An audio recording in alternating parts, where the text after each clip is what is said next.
Every building feels different after midnight. During the day, walls belong to people.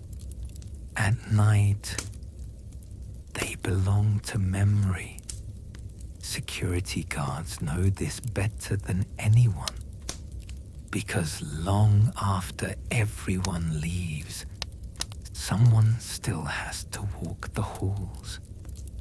And sometimes, you're not walking them alone.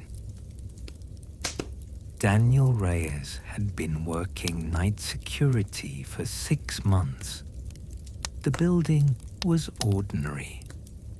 A corporate office complex just outside the city.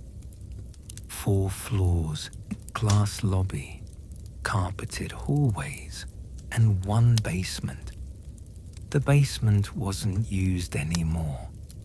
Storage was moved years ago after a minor flood. But the job checklist still required one thing.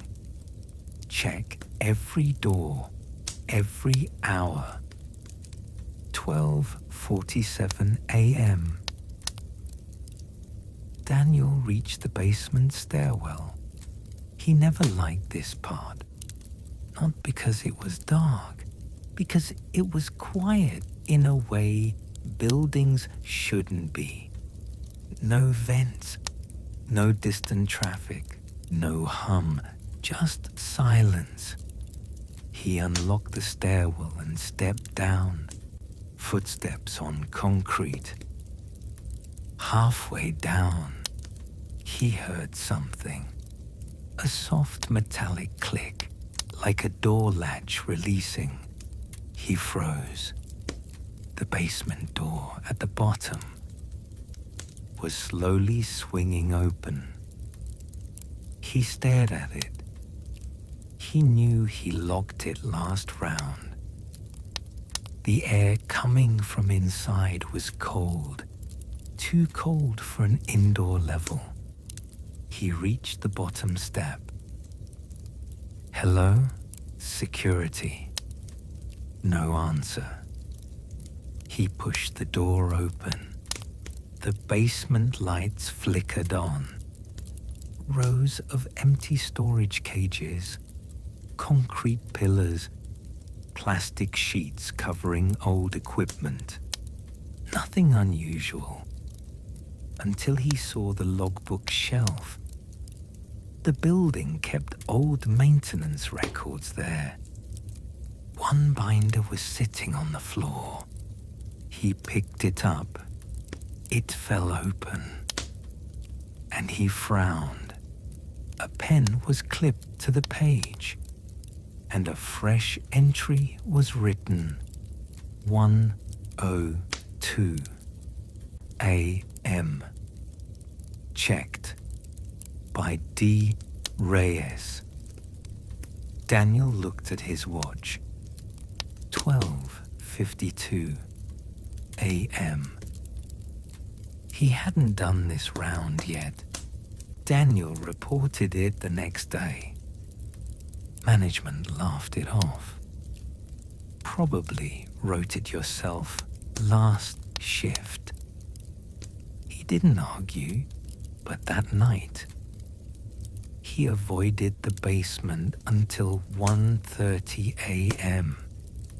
Eventually, he had to go. Protocol. He walked slower this time. He checked the cameras first. Basement cam 1, empty. Cam 2, empty. Cam 3, stairwell. He watched himself descending the stairs. Normal. Then he switched to cam 4. And his hand froze on the mouse. Cam 4 showed the basement door. And it was already open. On the screen. Someone walked out. A man in a security uniform. Daniel stared. The man stepped fully into view. Same height, same build, same face. him. But the timestamp read 1:02 a.m. His radio crackled. Unit 2, status check. Daniel didn't answer because the version of him on the camera slowly turned toward the lens and smiled. Daniel never went down again. For 2 nights, he skipped the basement check. On the 3rd night, the supervisor called. "You're missing rounds." So at 2 a.m., he forced himself back to the stairwell. He opened the door. The air was colder than before. Not cool, cold like outdoors winter. Halfway down, he heard footsteps below him, walking upward. Slow, heavy. He stopped. The footsteps didn't. Step, step, step. They matched the rhythm of his own boots, but slightly delayed, like an echo learning how to copy him. He whispered, "Hello." The steps stopped. Silence. Then, his own voice answered from below. "Hello." Daniel ran up the stairs, locked the door, backed away, and his radio crackled again. "Unit 2, you left the basement unsecured." He slowly turned. The basement door was open again. The muddy footprints led out into the hallway.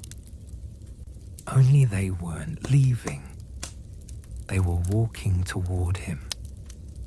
Daniel quit the next morning, refused to go back. 2 weeks later, his replacement started. A man named Kyle. On Kyle's 3rd shift, he called management. Panicked. He found something in the basement logbook. They checked it. New entry.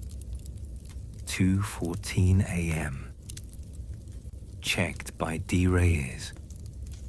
They contacted Daniel. He insisted he hadn't been there. But when he checked his closet that night, his uniform boots were wet and covered in concrete dust.